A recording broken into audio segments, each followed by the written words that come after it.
the all-new Mr. Chris Show Underground. Once again, bringing to light what the dark powers keep hidden. And now, Mr. Chris. What if you could foresee the future? What if you knew of events? Would you tell people about it? Would you warn people? For instance, let's say you knew there was an earthquake that was coming the next day, and you knew that it was going to devastate an area, kill thousands and thousands. Would you say anything? Would anybody listen to you? Would they take you seriously? Could you actually change the future? Or would your actions just be muted because that's part of the timeline? Well, these are all interesting possibilities, but we have a situation that is in front of us right now, and it might have very well been predicted by a gentleman some years ago in the not too distant past.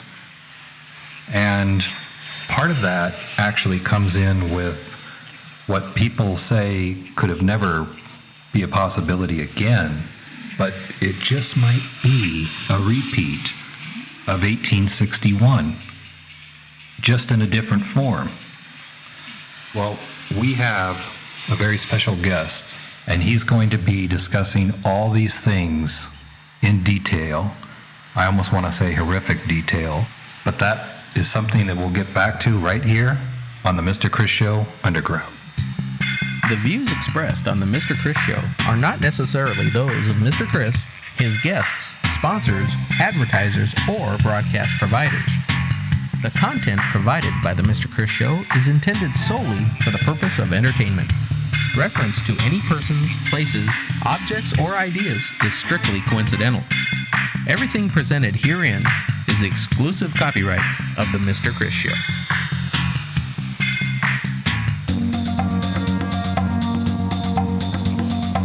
Once again, we have a very special guest, the one and only Estas K. Brown. And if you thought what he said before was phenomenal or concerning, you haven't heard anything yet.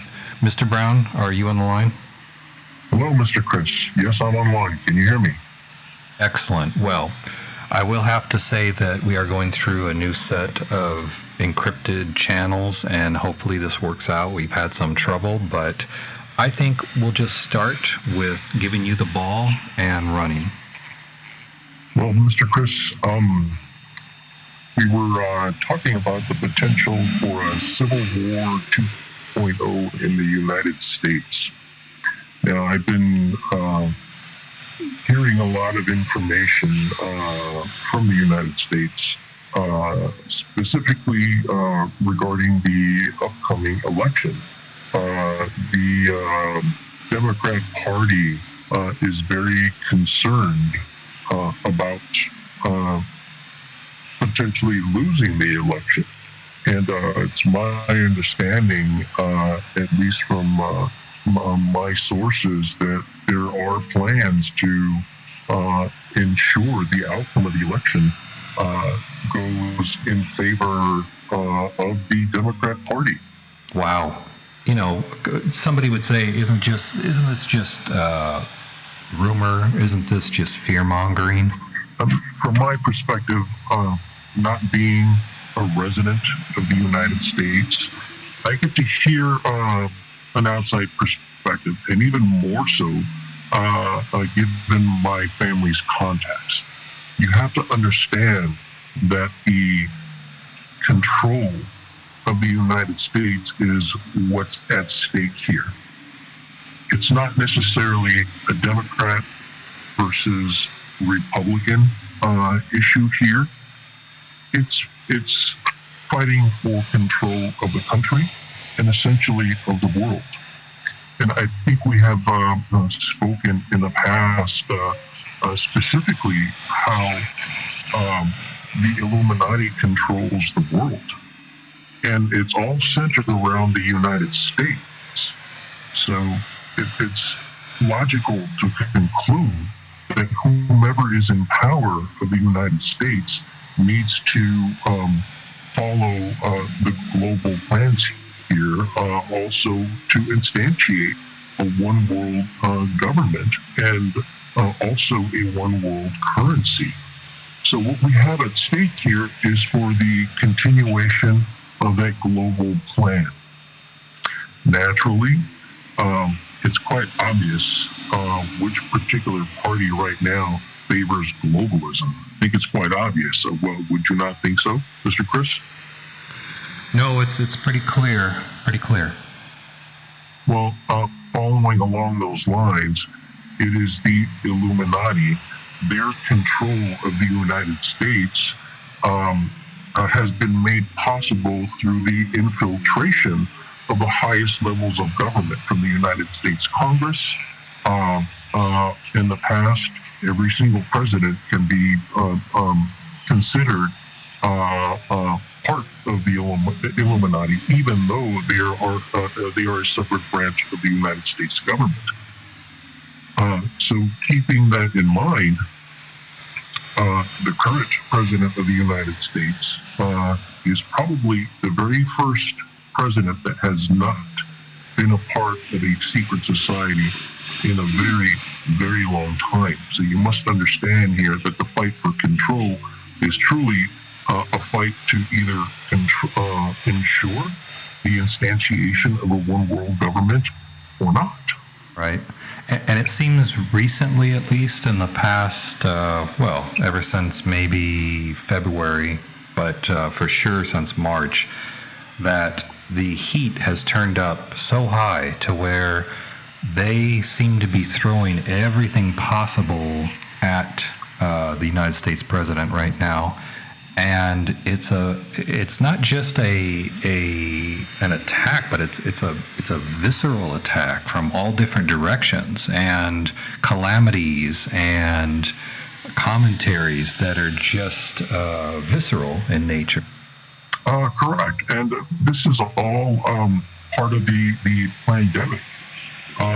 It's really the most effective use of the entertainment industry, specifically the mainstream media sources, to continually just batter the American public with information, regardless of whether it's true or not.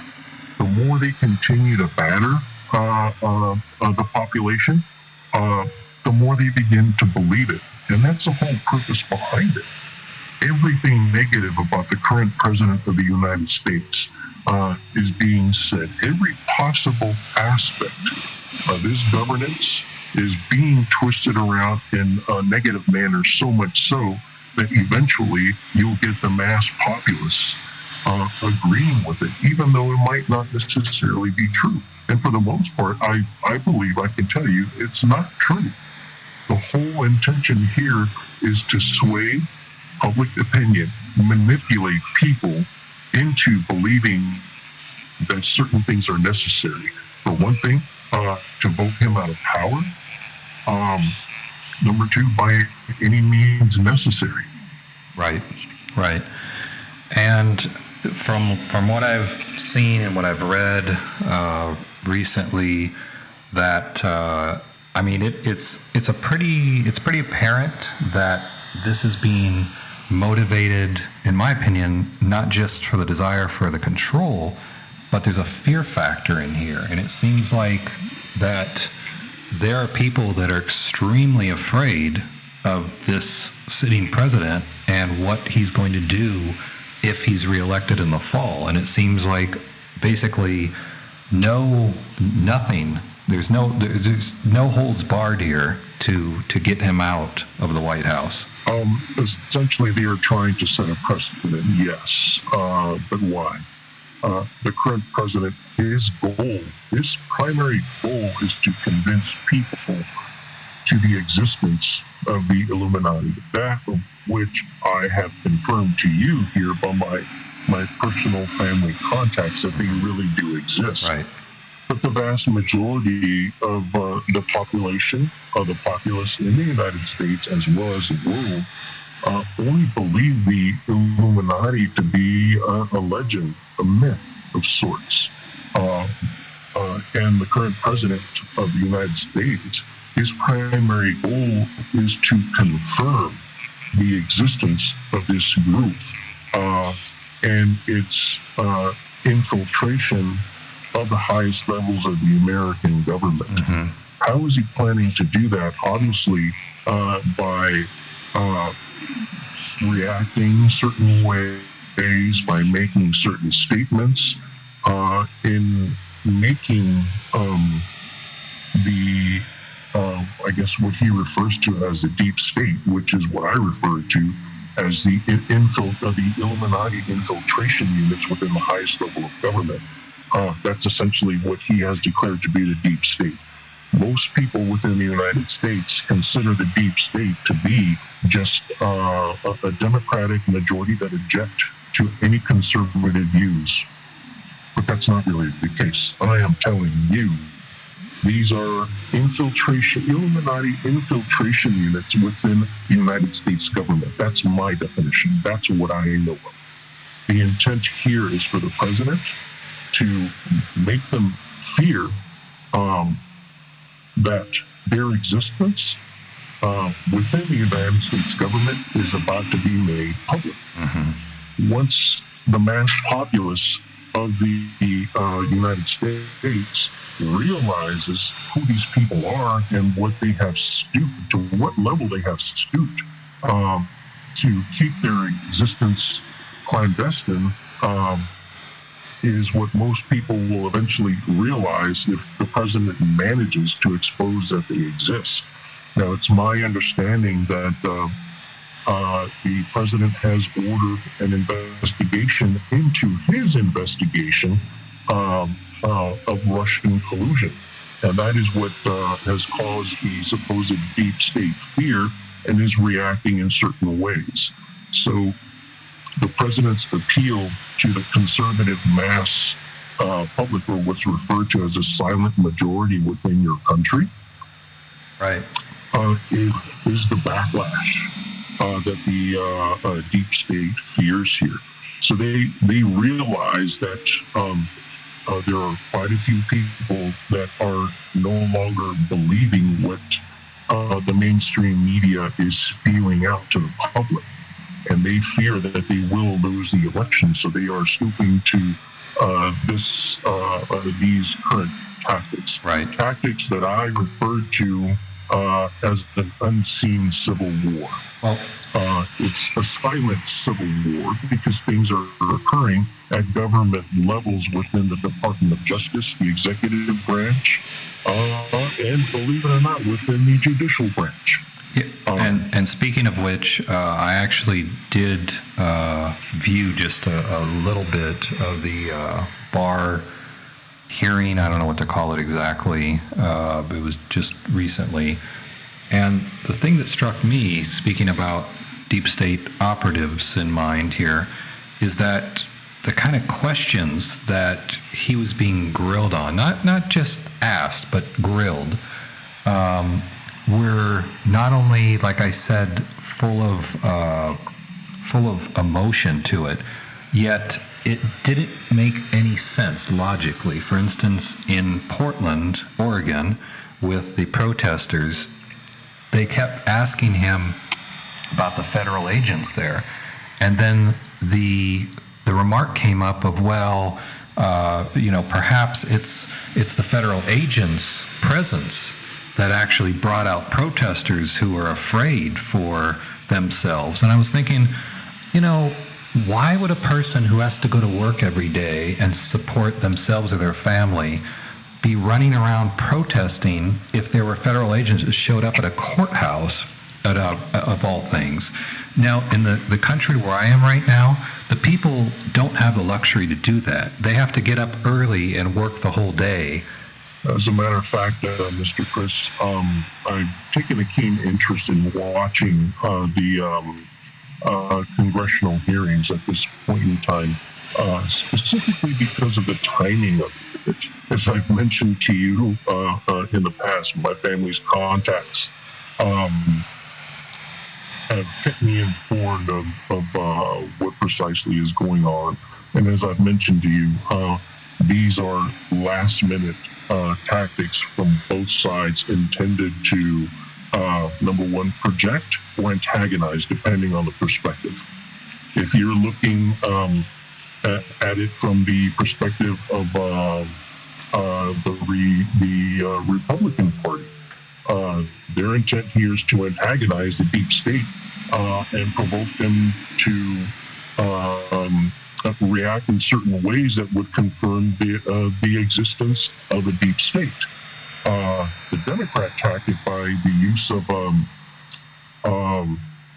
instigating protests at just the right time, is again, it's perfectly timed events that are intended to project and create material for these, if you want to look at it from a perspective, these seditious individuals, the infiltrators at the highest level of governments, to be presented with material upon which to ask these questions to the people that are being deposed. Right. It's all perfect timing. That's all it is. Yeah, it's just amazing watching that. I thought it was some sort of in some way a dark comedy, because it just didn't make any sense. And the questions that were asked of Mr. Barr is they would ask one question and sort of start getting an answer, and they would switch gears, have another question from a different angle, switch gears, another question. It's sort of like an attack, confuse, attack, confuse, attack, confuse tactic. And, and again, effective. Those questions were intentionally designed to appease their constituents. Right. It seemed like it was done for the sheeple. That's all. Correct. And all they intend to do is to keep them as sheeple so that they will vote in their favor this coming election. That's all it is. Remember, the tactic here is project, and eventually, after projecting lies so frequently, so often, it will stick. Yeah. It's quite amazing. Well, we're going to take a break here in a minute, but I was speaking to my co-host, who I haven't spoken with in a long time, obviously, because of the distance and factors involved here, Diamond Dan. His question was, how do we know that Trump himself is not a deep state operative, and who, once wins the election, will just send us down the river even further and faster than ever before? And that was his question. I could not answer it, but we can discuss that when we get back right here on the Mr. Chris Show Underground. To unleash the full power of the federal government in this effort today, I am officially declaring a national emergency. But last Tuesday, seeing the spread of the virus around the globe, local and state health officials are reassuring the public that there's no reason to panic. You can trust respected medical authorities. I believe I'm one of them, so I think you can trust me. This virus is dangerous. This virus is public enemy number one. But President Trump, however, seems too incapable of acknowledging the fact that overwhelming number of peace protesters are peaceful and are simply advocating change. A little girl shot dead when protesters opened fire on a car as it tried to turn away from a protest gathering in Atlanta, Georgia. I'm the president and you're fake news. It's time for the real truth. The Mr. Chris Show, Underground.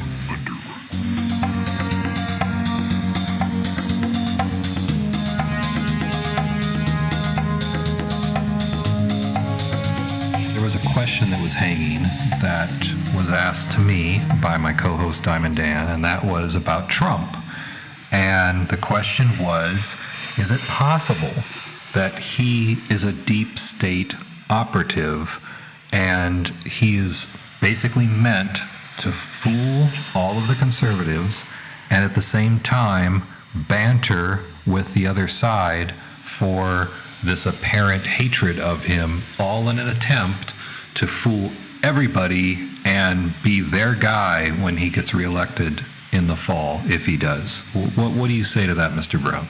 Well, Mr. Chris, as I mentioned to you before, I grew up in a family with very close ties to the global Illuminati.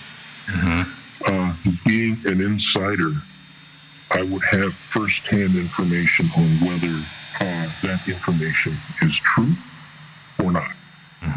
And I can confirm to you, he is not an Illuminati insider.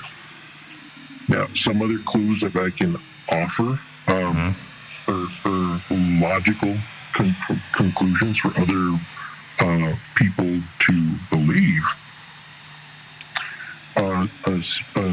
Specifically, had he been an Illuminati insider, what I've told you in the past, the primary goal of the Illuminati is to instantiate a one-world government with a one-world currency. Now, the President of the United States, Donald Trump, has frequently come on. As a matter of fact, he won his election on his platform based on nationalism.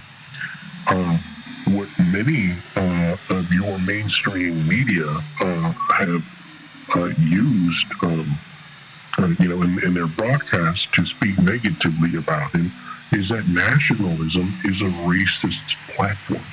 Nationalism is supposed to be, or at least they would like you to believe, they want to instantiate, manipulate people to believe that nationalism refers to an inherent population of people that have inhabited the land for a long period of time, and they only want those inhabitants to continue forming that their country.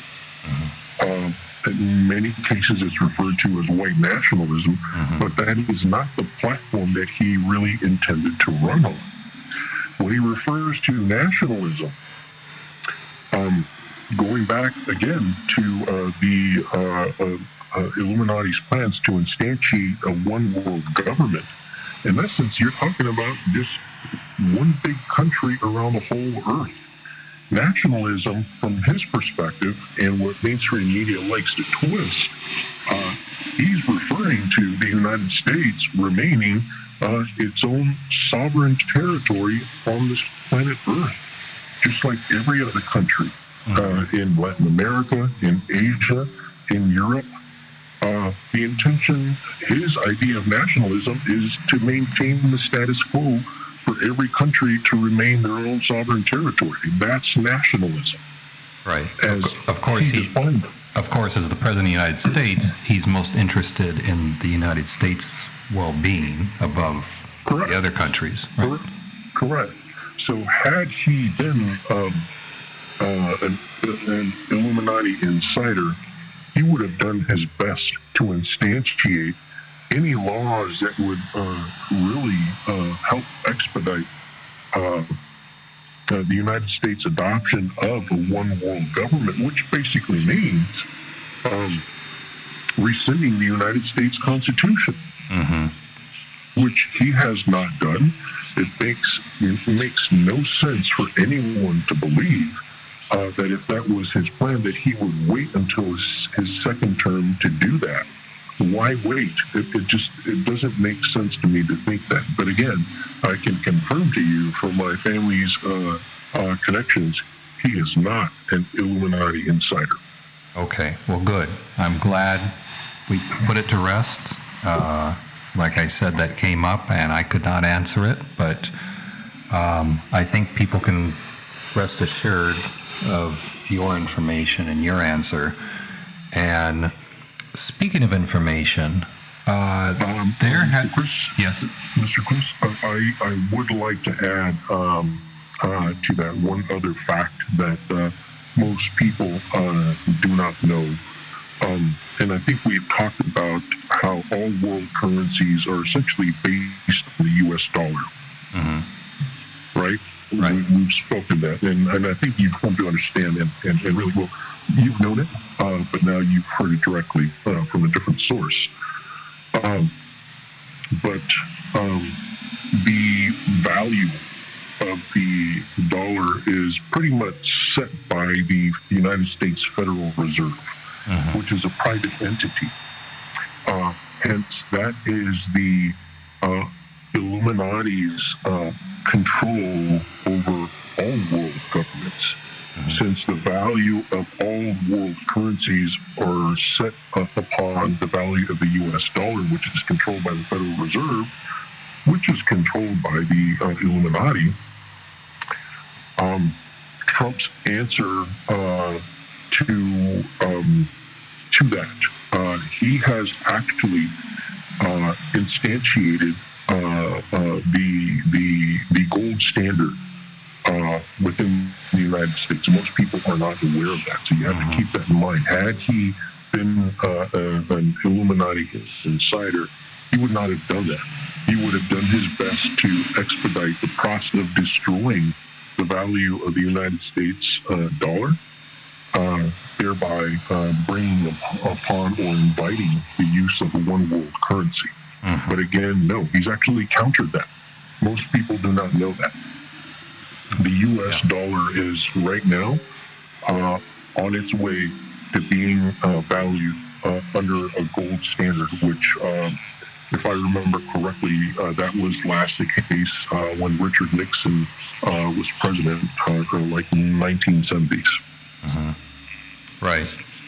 Yeah. Well, like I mean, this information, and as you know, is not surprising to me, but I imagine most of the people, of course, that will find it very surprising, or will soon enough. Well, information-wise, there's been some information that's come out recently regarding this gentleman by the name of Epstein. I don't know if you're familiar with these documents, but I wanted to see if you had any insight into the documents that were just released recently. Fortunately, I do. I've actually read the documents that have been released, and like most other people, my most immediate question was your president, Donald Trump, mentioned within those documents? For the people who don't know anything about the documents, would you just give us a little high order, just a terse summary? So those documents are in relation to the Jeffrey Epstein pedophile case. What most people are not aware about is that sometime around 2007, 2008, under the Obama administration, Jeffrey Epstein was arrested for his obvious pedophilia activity within the state of Florida. There was an investigation that was run, and somehow the evidence was sealed under the federal government's order. Number two, he pretty much got away with committing all those acts, if I'm not mistaken. I believe your state of Florida only gave him house arrest for, I'm not sure if it was 1 or 2 years. I mean, that was the extent of his conviction. But those documents, again, consisted of sworn testimony of all of the underage girls that were recruited by Jeffrey Epstein and his associate Ghislaine Maxwell. A ring of about hundreds of girls, if I'm not mistaken, but at least the ones that were brave enough to testify in the case against him were roughly about 30 underage girls. Mm-hmm. Now, when I say underage, I mean varied in ages anywhere from 12, 11 years old, I believe, all the way up to like 17 years old. Right. They all gave their sworn testimony, and all of these documents were put forth and sealed. Mm-hmm. And now these documents have been released with the arrest of his cohort, Ghislaine Maxwell. Right. Grand total of about somewhere just around 2,000 documents. Now, why would you think that they were sealed for so long? It's not what I think, it's what I know. So, what I know, based on my family's contacts, Jeffrey Epstein is actually part of a Central Intelligence Agency / Israeli Mossad intelligence effort. What specifically was the purpose of this CIA plan here was to have Jeffrey Epstein traffic underage girls to very powerful people all over the world. Now, up to the highest levels of the American government, state and federal levels, as well as other politicians from other countries. And it's the whole purpose here was to gather blackmail evidence against these very important people, so that they can be used to blackmail them in one way or another. Right, and in the meantime, they could make these people do their bidding because of the blackmail evidence that they have hanging. Correct. So if you can imagine a CIA operation that has somehow gathered blackmail information against a particular politician, that particular politician was threatened, would be threatened to release whatever information they had, and it's my understanding that there's pictures as well as video of these political officials committing these sexual acts with underage girls. In exchange for not releasing that information, these political officials were expected to vote in certain ways, and this would include both major political parties within the United States government. But that was just the CIA's project. Under the Israeli Mossad, the intention was to essentially have blackmail evidence against other political officials in other countries. Now, how is that blackmail evidence being used? Specifically within the United Nations. When the Israeli Mossad required a specific UN resolution to be passed, all it really took was to remind specific political officials that they needed to vote in favor of a particular UN resolution, or else their information would be released. So you were saying the documents that were unsealed just recently. What then really stands out in your opinion? There were quite a few people that were named. The ones that really stand out in my memory right now, because I read the documents not too long ago. Well, there's obviously Bill Clinton was mentioned there. Prince Andrew was mentioned there. There's also Madonna, of all people. Wow. In the entertainment industry. There were quite a few other famous artists in the entertainment industry, actors, musicians. In pretty much every aspect. I bet Steven Spielberg was on there. Tom Hanks was also on that particular list as people that were on the Jeffrey Epstein's private plane flight logs as having visited the island itself, Jeffrey Epstein's island. Okay, so let me play the other side of the coin here, just for what if these documents, okay, assuming they're real and stuff, what if it really doesn't? Oh, they are real. They are real documents. Okay, so you're saying that the people that were named, that they were people that took flights to this island, but that doesn't necessarily convict them, does it? Not necessarily, but there are videos of specific, or pretty much everyone that committed these sexual acts on that island. Not only on that island, but Jeffrey Epstein also had his operation at a mansion over in New Mexico, at his mansion over in the state of New York. There was quite a few places that were properties that he owned, where he had cameras installed in every single room of every one of his properties that he had. Right. So how do these documents, that people were saying that they were asking, well, what does this have to do with Trump, though?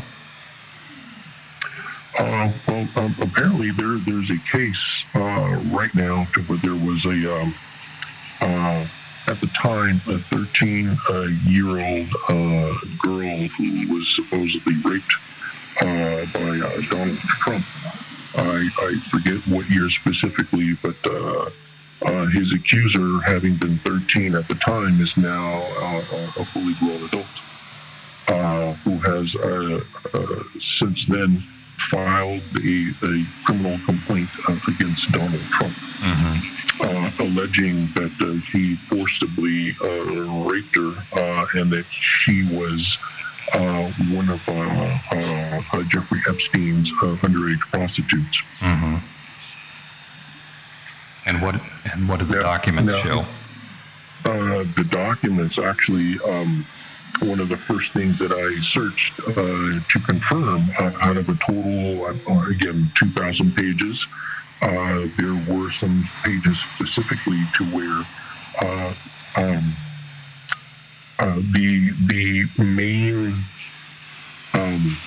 underage prostitute, who also function as kind of like the group leader of all of the underage prostitutes. She was one of the primary witnesses that was interviewed by the authorities over in the state of Florida, which all of these documents have all of the documentation written on. She claimed that Donald Trump never partook in any sexual activity with any underage girl. At least that she is aware of. None of the girls that she was responsible for, and mind you, I mean, she did admit that she was responsible for one of the largest ring of girls managed by Jeffrey Epstein. So she stated she never once saw Trump on Epstein's island, nor was Donald Trump on the Epstein Island flight logs. And she clearly pointed that out, that as far as she was aware, and she's pretty sure, having been one of the primary ringleaders, that she would have heard from other ringleaders within Jeffrey Epstein's group. She would have heard of any other underage girl that might have actually had sexual contact with him, but she adamantly denies it. She denied that in the depositions. and those were clearly marked up in those documents. I'm sure Mr. Trump is glad to see that in those documents, or the lack of the evidence and so on and so forth, which I think people were speculating before this was released about something about that. So what I find strange is that neither mainstream media nor Donald Trump himself has made any mention of that portion of the testimony within the legal documents. Well, when we get back, I want to shift gears here and discuss an event that was supposed to happen but didn't, and how that ties into the predictions of something that is extremely unfortunate if it comes to pass for the United States, and the ripples that will affect the world as well. And that would be the Olympics, but tied into the bigger issue of a civil war. So as soon as we get back from the break, I want to hit that, because I know that you told me some things that are just astounding, and we'll hear more about that when we get back on the Mr. Chris Show Underground. To unleash the full power of the federal government in this effort today, I am officially declaring a national emergency. But last Tuesday, seeing the spread of the virus around the globe, local and state health officials are reassuring the public that there's no reason to panic. You can trust respected medical authorities. I believe I'm one of them, so I think you can trust me. This virus is dangerous. This virus is public enemy number one. But President Trump, however, seems too incapable of acknowledging the fact that overwhelming number of peace protesters are peaceful and are simply advocating change. A little girl shot dead when protesters opened fire on a car as it tried to turn away from a protest gathering in Atlanta, Georgia. I'm the president and you're fake news. It's time for the real truth. The Mr. Chris Show, Mr. Underground.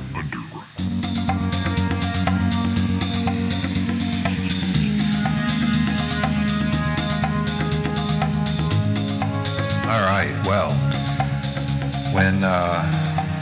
when I think back, there was a time where Mr. Brown told me various things, and thinking back even further, when I first heard about John Teeter, there was some things that I frankly forgot, and then speaking with Mr. Brown, it triggered, and it was like, wait a second, the Olympics, and it's like, yeah, we were supposed to have the Olympics. We should be having the Olympics, I think, now, or maybe it would have just passed if it occurred, but it was postponed. And I was thinking, wait, Mr. Brown did tell me about this. That is a Teeter prediction. So, Mr. Brown, why don't you go into this? Because having the Olympics canceled, that's actually just almost nothing compared to what's coming, right? Correct. So what we had spoken about, I guess specifically about the John Teeter story. So what John Teeter talks about, that there's certain events that happen that end up triggering a civil war in the United States. I like to see what's currently, or consider what's currently happening within the United States as a silent phase of the Civil War, a civil war that the people don't yet quite recognize. Because, I mean, with the help of the mainstream media, they're really antagonizing the public to the point to where they are getting serious about considering a physical civil war. And again, what we're seeing happening here between the current president, Donald Trump, having his issues with the Democrat Party here, to where they keep going back and forth. Technically, you can consider that whole event a silent, all of those issues a silent phase of the Civil War. Now, according to John Teeter, there would be certain events leading up to a physical civil war. And that once this civil war was triggered, there are certain events that occur that would eventually end up triggering a global nuclear war, or World War III, in essence, that ends up wiping out half of the world's population. Now, there are certain things that I'm seeing right now that sound very close to what some of the statements that John Teeter had made, specifically the issue of the Olympics being canceled. So according to him, the Civil War, the physical Civil War, was triggered in the 2004-2005 timeframe, on or around the election. He stated that once the Civil War was triggered, the Olympics would be canceled, because obviously without the participation of the United States, there's certainly ample reason to cancel the Olympics. And strangely enough, this summer, this past July, we were supposed to be having the Summer Olympics over in Tokyo, Japan, if I'm not mistaken, which have been canceled due to the current COVID pandemic. And as I mentioned before, this pandemic can be considered part of the silent phase of the Civil War, because society has not yet woken up to the fact that they are being manipulated by a handful of Illuminati that govern the world. People don't like to believe that this pandemic was engineered to really help the Illuminati instantiate their one world government, one global currency. So again, what I find strange here is the fact that the Olympics have in fact been canceled.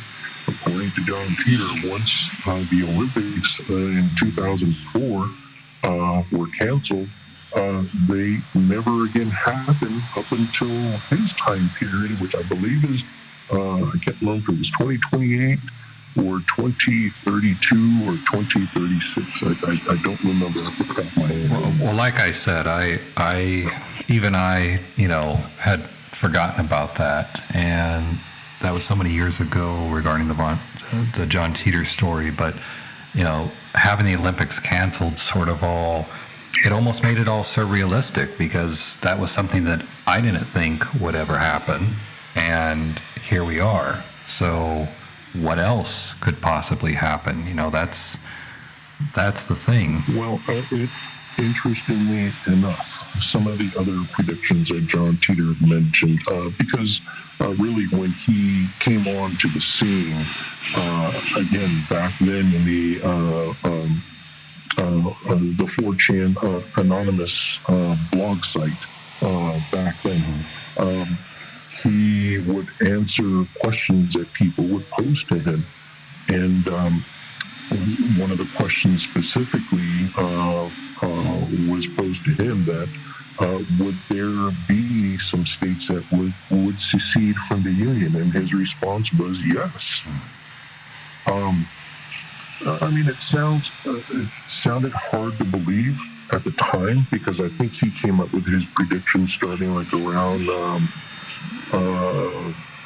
2000, late 2000, or early, actually no, sometime around late 1999, early 2000, which is just before the September 11th event. So he came up with his predictions, and and back in during that time period, it just didn't seem all that plausible to me. But now that we are where we currently are, it seems highly plausible. Now, one thing that I also found rather strange, a friend of mine directed me to a NPR in the United States, National Public Radio, I think is what the acronym stands for in the United States. There was an article that was published here giving a detailed description of wartime scenarios here, assuming here that the elections would go in several different directions, the wartime scenarios. And mind you, again, wartime scenarios is what this article was talking about on NPR.org, I believe. They were revealing possible outcomes of certain scenarios, most of which had to do with the elections rather being close. And I believe there was one possible outcome here of what would happen if Donald Trump would win by a landslide. Specifically, one of the recommendations there was for the state of California would be encouraged to secede. Right. I heard that. Should Donald Trump win the election by a landslide, or even if the elections were close enough but were still in his favor, the bottom line is that secession was encouraged, at least in the state of California, with the intention of hoping to instigate further secession from other West Coast countries. Which seems likely. Yes, it sure does. I mean, for a political party to be considering such scenarios, it just seems overwhelming from that perspective. But at the same time, knowing, having studied the John Titor story for so many years, I just found it too much of a coincidence to see that we're actually considering or encouraging states to secede. Wow. And which is amazing. Combining that with also the fact that the Olympics have been canceled, that's by far way too coincidental. There's no way this could have been planned. Right. And for Cheater's predictions to be that close, to me, is just jaw-dropping. It is. So, other things to consider. What John Titor said, that the United States would fall into a civil war that would engulf us so much that we would no longer be able to police the world, thereby encouraging other aggressive nations to advance their desire for expansion. Specifically, he indicated that China, no longer having the United States to stand in its way, would essentially forcefully take over every Asian nation. And at some point, once they were confident enough, they would begin to act aggressively towards Australia. Also in Europe, specifically with the United States no longer being able to offer any kind of military support to any of the European nations, the European Union found itself forced to instantiate their own European Union army, which would find itself in trouble with the Russian Federation. And, in the not too distant past, probably within the last few years, we have seen a little bit of friction between European nations and the Russian Federation, specifically in the Ukraine, as well as in Georgia. Really what's kept the Russian Federation army in advancing any further than they already have in both the Ukraine and Russia is us.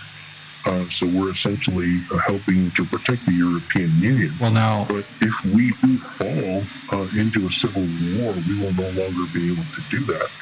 And the European Union would be forced to essentially instantiate their own army to be able to defend themselves from the Russian Federation. Now, what would you say regarding the concept of mutually assured destruction? Because if U.S. and Russia got into an entanglement, I mean, both sides have more than enough firepower to pretty much finish everything, which apparently doesn't happen, at least in John Teeter's timeline. So why would that not happen now and here? Who's to say that that would not happen? And as a matter of fact, I think that is very likely to happen the way John Teeter predicted would happen. Right now, what I see is the Russian Federation,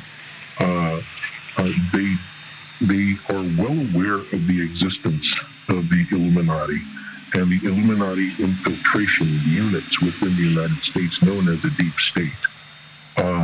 Of which they are currently seeing, thanks to mainstream media manipulation, just how they are manipulating the mass populace within these Democrat states. Just what's going on. Mm-hmm. So naturally, I think they are able to see just where the divisions are. The deep state control is in these Democrat states, which are the states that are most likely to secede should the Democrat Party not concede a victory over to the President of the United States, Donald Trump. Now, seeing that they are in support of Donald Trump's administration because they are aware of the existence of the deep state within the United States. According to John Teeter, the Russians end up helping the United States. And depending on your perspective, or at least at the time when I first read that, I just found it hard to believe. And again, we're talking about the 2002 timeframe when I first came upon the John Teeter story. I just didn't refuse to believe that the Russian Federation would help us in any way. I mean, how can you really help out a country that you're bombing with nuclear bombs? Right. Now, as we currently see it, I can definitely see that in a global nuclear war situation, as John Teeter described, according to him, China launches against Australia and the United States, and Russia launches against the United States as well as the European Union. And we, in return, launch against Russia and China. 3 billion, more than 3 billion people are wiped off the face of the earth, according to John Teeter's timeline. And also, according to John Teeter's timeline, the Russians ended up helping the United States. And now, considering the times that we are living in now, if the Russians end up bombing these deep state deep state controlled states, I think it's logical to really conclude that John Teeter could have been right. Wow. By actually bombing these states, these deep state controlled states, the Russians would in fact be helping the United States. Essentially to get rid of the Illuminati infiltration units within the United States. Mr. Brown, I hate to break this off. I've just been told that my signal has been tracked, and we need to get out of this location ASAP. I'm sorry to have to cut this off, but due to my personal safety, I'm going to have to conclude this so we can move. I repeat, compromise. I'm hearing something else. Mr. Brown, they just told me that you also are being tracked at this moment and you need to move immediately. Mr. Brown? We need to move. I hope you got them. Okay. Yeah, we need to conclude this now. Hopefully we can speak again. 4 minutes to contact. 4 minutes. 4 minutes to contact. We need to move. Next time, we'll try to get with you under better circumstances on the Mr. Chris Show Underground.